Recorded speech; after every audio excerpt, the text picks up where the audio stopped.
Welcome back here to Mountain Connections. One of our favorite things to do on the Wednesday version of Mountain Connections is highlight entrepreneurs, and we're lucky to have the founder of Cuivre in with us. His name is Ryan Mulvany. Ryan, how are you doing today, man? Great, man. Thanks for having me. Thanks for coming to Park City. Welcome, and we appreciate you making the journey. It's great to have you here.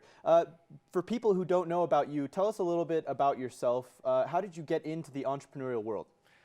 Sort of by mistake. I was working at a tech startup, and I needed to find a way to make more money because I wasn't being paid very much. And as is the case at startups. As the case at startups, you're really invested in that equity paying off someday. Yeah. And my wife, or she was my fiance at the time, handed me a textbook. She had just finished college, and she said, "Put this on Amazon and sell it." One of my friends just did that, and I was like, "Okay." And I figured out how to do that, listed it, and about 15 minutes later, it sold. And I was like, that was pretty easy. And I was at her parents' house, and I looked around. There were books everywhere. I was like, I'm just gonna list these and go to bed. And I woke up the next morning, like half the collection had sold. Wow. I was like, is it that easy? And so it sort of was in the beginning. Like, entrepreneurship usually isn't very easy, but back then on Amazon, I just had to go to libraries, find books, put them on Amazon, and they would sell. And that sort of spawned into more product. The Kindle came out, and I thought no one was gonna read books anymore. And so I started selling other stuff, and ultimately ended up in an agency where I could really apply what I knew about selling on Amazon to a broader spectrum of brands that actually needed help on the marketplace. So through just experimenting and playing with Amazon and selling these books, you kind of learned Amazon as a whole. It's a marketplace. You got to understand its A9 algorithm. You kind of understood how things work and how traffic works on Amazon. And then you took that expertise, correct me if I'm wrong, and applied that to a broader spectrum.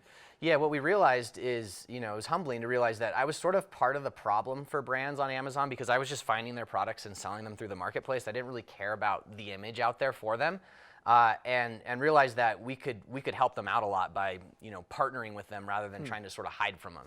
And so that was the idea 6 years ago when we started Cuivre. That's an interesting perspective to come from, though. It gives you a kind of a cool insight, though, on how those brands can really improve their foothold on Amazon and kind of establish themselves more as a brand, as you said there. So how has it changed from kind of the inception to now? What is the Amazon marketplace different from when you started? Much more competitive. Okay. What happened about 5 years ago is there was a lot of course material about how to sell your own products on Amazon. And we went to brands and we said, look, this is going to disrupt you quite heavily. You need to start doing these things. Yourself, as a brand. As a brand, or we'll do them for you. Okay. So that was the model. And so it's obviously a lot more competitive. 5 or 6 years ago, you could talk about Amazon to brands and they'd be like, why would we pay attention to that? And so that was like the opportunity. Wow.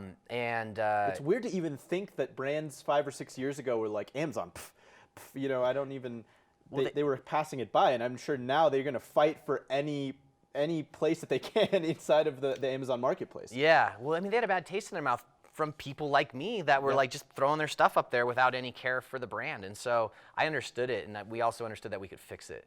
And so, yeah. Other than that, I mean, just demand. Like the demand keeps going up and up and up every year. So a lot of volume. More and more people are using it as their kind of primary shopping source, which is interesting. It's kind of moved from that more retail zone to even more like household products and stuff like that.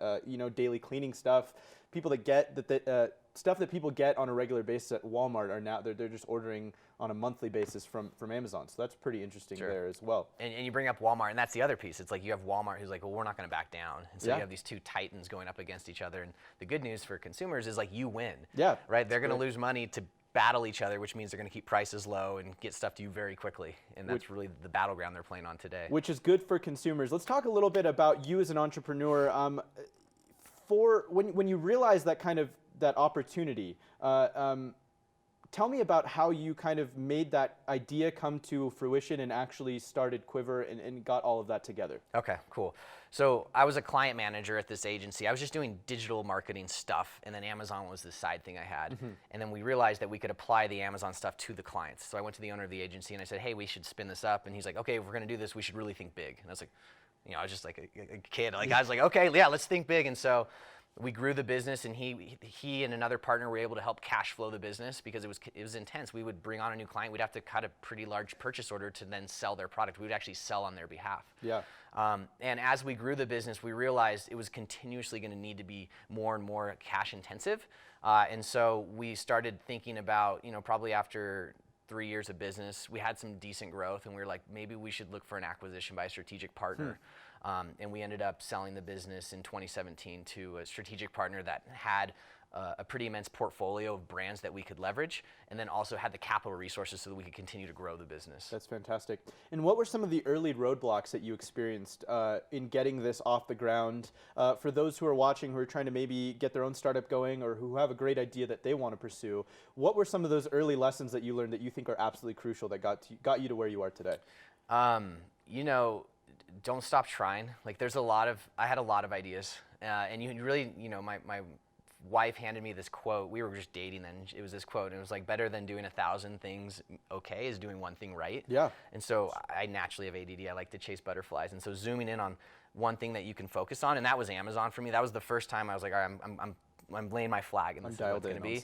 And then I found somebody who could think a lot bigger than me, two people that could think just so much bigger than me. I joke that I would just be selling stuff out of my garage if I hadn't met the right partners who had already done stuff, already sold businesses, and really helped me scale and sort of see what was over the mountain. Like, I was looking at this little hill. I'm like, oh, we'll get up this hill. And they're like, there's a way bigger mountain behind that, and then there's 20 behind those. And there's 20 behind those as well. Yeah. So not only getting a partner, but getting like a partner/mentor as well. That can really guide you through the process. Yeah, especially if you're young, and it's really like then, you know, complementing the pieces of the business that you're not very good at, or you don't want to do. Finding those people that are going to back it up. Like, we hired people very quickly. We invested in software so that we could scale, really at, you know, the guidance of my partners, because they're like, look, Ryan, you can't be doing these things. Like, you are an Amazon guy. You don't need to be doing all the logistics. So bring in someone that does the logistics. And so really, you know, because in the beginning, you want to just hold on to all of it. Absolutely. You don't want to pay anybody to do any of it. That's great. Yeah. Where can people go to learn more information about you as well as Cuivre? I post quite a bit on LinkedIn. So you can just search Ryan Mulvany on LinkedIn. I have ryanmulvany.com. That's just if you want to get in touch. Cuivre's, it's Cuivre with 2 R's. Cuivre with 2 R's, that's great. Yeah, it was cheaper that way, the domain. That's great. Yep. Well, Ryan, thank you so much for coming on, telling us a little bit about your story and giving some great tips for entrepreneurs out there as well. As he said, you can find out more information on his website, ryanmulvany.com. Reach out to him on LinkedIn or check out Cuivre, that's Cuivre with 2 R's.com, to learn more about their Amazon expertise there as well. We'll be right back with much more right here on Mountain Connections.